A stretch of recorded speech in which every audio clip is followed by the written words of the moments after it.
বিশ্বামিত্র মুনি খুশি মনে রাম ও লক্ষ্মণকে আশীর্বাদ করলেন।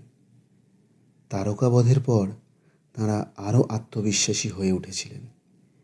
এরপর বিশ্বামিত্র বললেন, রাম, লক্ষ্মণ, আমাদের আরেকটি গুরুত্বপূর্ণ জায়গায় যেতে হবে।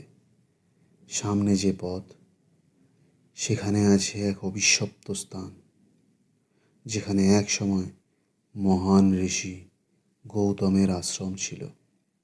রাম ও লক্ষ্মণ গুরুদেবের সঙ্গে এগিয়ে চললেন।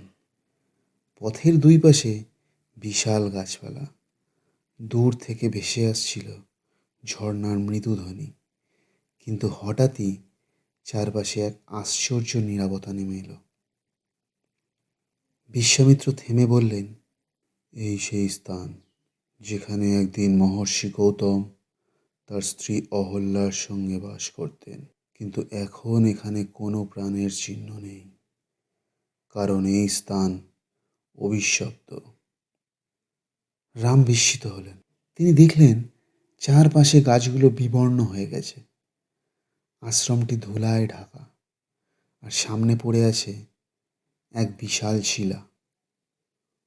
অহল্যা ছিলেন দেবতাদের সৃষ্ট এক অনন্য সুন্দরী, কিন্তু একদিন দেবরাজ ইন্দ্র ছলে তার রূপ ধরে এসে তাকে প্রতারিত করেন।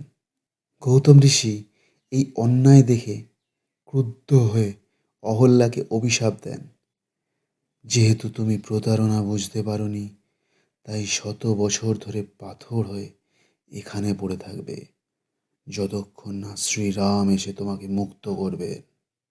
রামের হৃদয়ে দয়ার সঞ্চয় হলো। তিনি পাথরটির কাছে গেলেন এবং নম্র কণ্ঠে বললেন, মাতা, তোমার কষ্টের সময় শেষ, এবার তুমি মুক্তি পাও। তিনি তার কোমল পদস্পর্শ করতেই সেই পাথর কাঁপতে শুরু করলো। ধীরে ধীরে তা এক শুভ্র আভায় ঝলমল করতে লাগলো, আর সেই পাথরের মধ্যে থেকে আবির্ভূত হলেন এক অপূর্বা নারী, অহল্যা। তিনি হাত জোড় করে শ্রীরামের দিকে তাকালেন। তার চোখে ছিল কৃতজ্ঞতার অশ্রু। প্রভু, আপনি আজ আমাকে মুক্ত করলেন। 100 বছর পর আমি আবার আলো দেখলাম। গৌতম ঋষিও এসে দাঁড়ালেন। তিনি অহল্যাকে ক্ষমা করলেন এবং বললেন, রাম, তুমি শুধু রাজপুত্র নও, তুমি ন্যায়ের দৃষ্টান্ত। তোমার স্পর্শেই আমার অহল্যা পবিত্র হলো।